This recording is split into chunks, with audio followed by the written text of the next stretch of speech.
Assalamualaikum warahmatullahi wabarakatuh. Nama saya Rizky Wahyuninda, saya kelas 6C Prodi PAI. Di sini saya akan menjelaskan bagaimana caranya membuat perangkat pembelajaran yang terdiri dari kalender akademik, rincian pekan efektif, rincian pekan tidak efektif, silabus, prota, promes, RPP, serta KKM. Di sini saya akan menjelaskan perangkat pembelajaran yang dimulai dari kalender akademik. Nah, di sini saya kebagian di MA kelas 12 semester genap. Pelajaran fikih. Jadi, di kalender akademik ini saya menghitung dari bulan Januari. Di sini kalender akademik adalah istilah umum dalam dunia pendidikan yang merujuk kepada jadwal kegiatan tahunan suatu lembaga pendidikan yang memuat semua hal terkait dengan proses belajar mengajar, penerimaan peserta didik, dan kelulusan. Nah, kita bisa lihat di sini bahwasannya terdapat beberapa warna, di antaranya warna merah, kuning, hijau, biru, dan lainnya. Di sini yang berwarna merah sudah diterangkan bahwa terdapat hari libur di warna merah. Dan yang warna putih ini adalah hari efektif.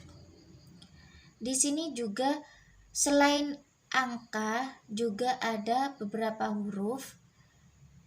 Di antaranya ada LU yang artinya libur umum, LHB libur hari besar, LS1 libur semester 1, LS2 libur semester 2, LPP libur permulaan puasa, LHR libur sekitar hari raya, dan EF hari efektif fakultatif.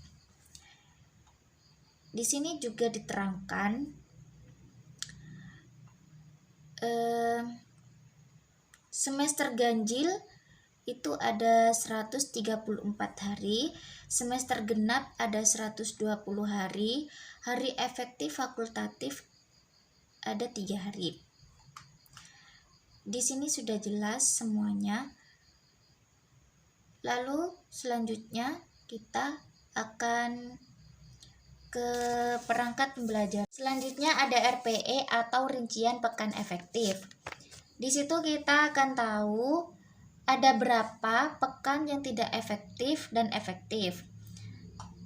Nah, di Januari ada 4 minggu, di Februari ada 4 minggu, di Maret ada 5 minggu, di April ada 4 minggu, Mei 4 minggu, Juni 5 minggu. Jadi total semuanya di semester genap ada 26 minggu. Nah, di 26 minggu ini pasti ada yang tidak efektif dan efektif. Nah, di sini kita akan menghitung tidak efektif ada di bulan Maret ada 1, April 1, Mei 1, Juni 4. Totalnya ada 7. Nah, yang efektif di bulan Januari ada 4, di Februari 4, Maret 4, April 3, Mei 3, Juni 1. Jadi totalnya ada 19. Jadi bagaimana kita akan tahu ada jam pelajaran per minggu itu ada berapa? Nah, itu caranya jumlah efektif ini 19 dikali dengan jumlah jam pelajaran. Misalkan ada 2. Nah, itu 19 dikali 2 jam pelajaran ada 38 jam pelajaran. Nah, untuk selanjutnya adalah silabus. Silabus ini adalah rencana pembelajaran pada suatu kelompok mata pelajaran atau tema kompetensi dasar, materi pokok atau pembelajaran, kegiatan pembelajaran, indikator penilaian, alokasi waktu, dan sumber atau bahan atau alat belajar. Jadi di silabus ini kita akan menulis satuan pendidikan, mata pelajaran, kelas atau semester, alokasi waktu, dan tahun belajar. Di bawah situ harus ada kompetensi inti. Ini selanjutnya membuat 7 tabel ke samping. Ada kompetensi dasar, indikator, materi pokok, kegiatan pembelajaran, penilaian, alokasi waktu, dan sumber belajar. Contohnya, di sini kompetensi dasar menganalisis ketentuan kaidah amar dan nahi. Indikatornya adalah menganalisis kaidah amar, menganalisis kaidah nahi. Materi pokoknya adalah kaidah amar dan nahi. Nah, kegiatan pembelajarannya mengamati, menanya, mengeksplorasi, mengasosiasi, mengkomunikasikan materi tentang kaidah amar. Lalu mengamati, menanya, mengeksplorasi, mengasosiasi, mengomunikasikan materi tentang kaidah nahi. Untuk penilaiannya dilihat dari pengetahuan, keterampilan, dan sikap. Alokasi waktunya di sini ada 2 jam. Dan sumber belajarnya dari buku siswa Fikih kelas 12 revisi 2019 modul atau LKS. Nah, gitu.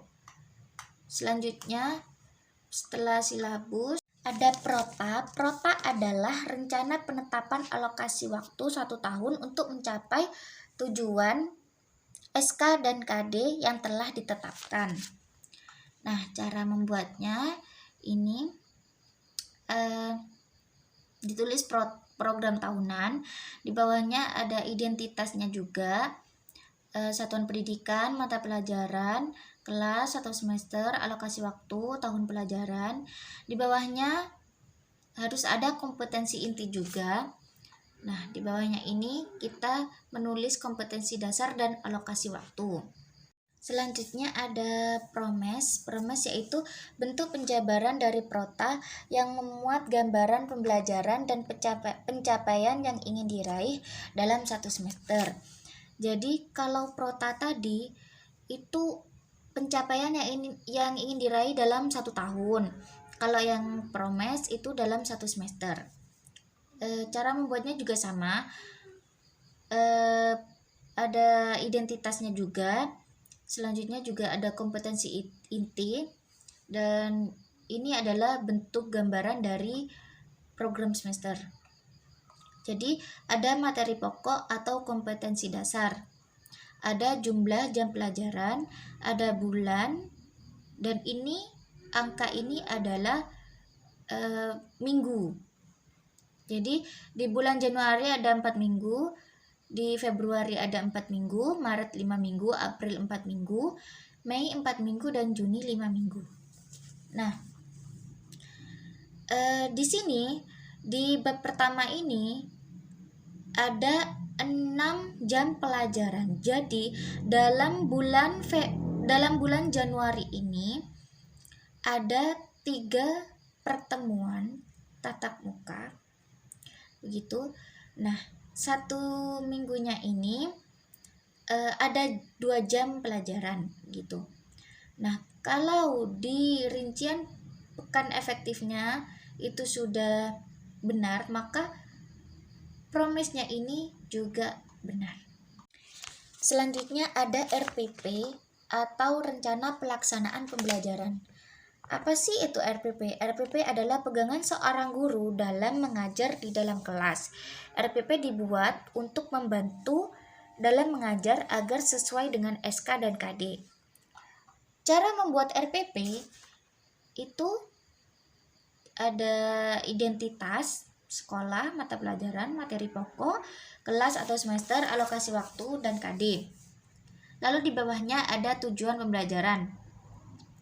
Tujuan pembelajaran ini kegiatannya adalah mengamati, menanya, mengeksplorasi, asosiasi, dan mengkomunikasikan peserta didik mampu memahami definisi tentang materi dengan baik, menyimpulkan tentang materi dengan baik, mengkomunikasikan tentang materi dengan baik.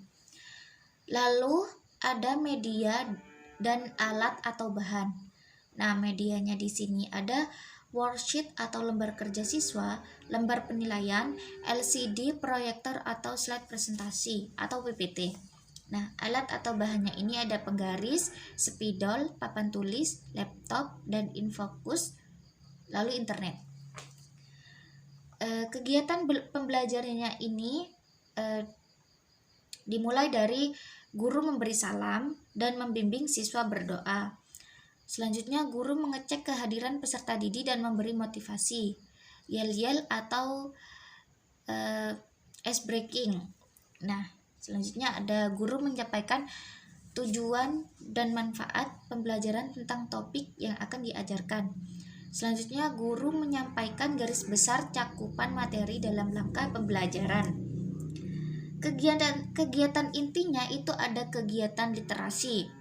Kegiatan literasi ini seperti peserta didik diberi motivasi dan panduan untuk melihat, mengamati, membaca, dan menuliskannya kembali. Mereka diberi tayangan dan bahan bacaan terkait materinya. Selanjutnya ada critical thinking atau berpikir kritik. Berpikir kritik ini adalah guru memberikan kesempatan untuk mengidentifikasi sebanyak mungkin hal yang belum dipahami, dimulai dari pertanyaan faktual sampai pertanyaan yang bersifat hipotetik. Pertanyaan ini harus tetap berkaitan dengan materi tersebut. Selanjutnya ada collaboration, yaitu kerjasama. Nah, peserta didik dibentuk dalam beberapa kelompok untuk mendiskusikan, mengumpulkan informasi, mempresentasikan ulang, dan saling bertukar informasi mengenai materi tersebut. Selanjutnya ada communication, berkomunikasi. Di sini peserta didik mempresentasikan hasil kerja kelompok atau individu secara klasikal, mengemukakan pendapat atas presentasi yang dilakukan kemudian ditanggapi oleh kelompok atau individu yang mempresentasikan. Yang terakhir ada kreativitas. Nah, guru dan peserta didik membuat kesimpulan tentang hal-hal yang telah dipelajari terkait materi. Peserta didik kemudian diberi kesempatan untuk menanyakan kembali hal-hal yang belum dipahami. Nah, penutup di sini adalah guru bersama peserta didik merefleksikan pengalaman belajar, guru memberikan penilaian lisan secara acak dan singkat, guru menyampaikan rencana pembelajaran pada pertemuan berikutnya, lalu berdoa. Nah, selanjutnya ada KKM atau kriteria ketuntasan minimal. Di sini KKM itu adalah sebagai acuan bagi pendidik dalam menilai kompetensi peserta didik dalam menyiapkan diri mengikuti pencapaian mata pelajaran. Nah, KKM ini cara membuatnya juga sama. Yang pertama ada identitas, yang selanjutnya ada kompetensi inti, lalu selanjutnya ada kompetensi dasar, indikator, kompleksitas, daya dukung, dan intek. Nah, di kompleksitas ini ada tinggi, sedang, rendah. Begitu juga dengan daya dukung dan intek. Namun, di kompleksitas ini berbeda dengan daya dukung dan intek. Di tinggi ada 50 sampai 64, sedang 65 sampai 80, rendah 81 sampai 100. Sedangkan di daya dukung dan intek, di tinggi itu ada 80 sampai 100, sedang 65 sampai 80, rendah 50 sampai 64. Bagaimana cara kita mengetahui nilai KKM-nya? Di kompleksitas ada 60, daya dukung 75, intek 66. Jadi kita jumlahkan 60 ditambah 75 ditambah 66 dibagi 3. Hasilnya ada 67. Jadi, nilai KKM-nya di semester 2 itu ada 67. Baik, mungkin itu saja yang dapat saya sampaikan. Apabila ada kesalahan dari awal sampai akhir, mohon dimaafkan. Ihdinas siratal mustaqim. Assalamualaikum warahmatullahi wabarakatuh.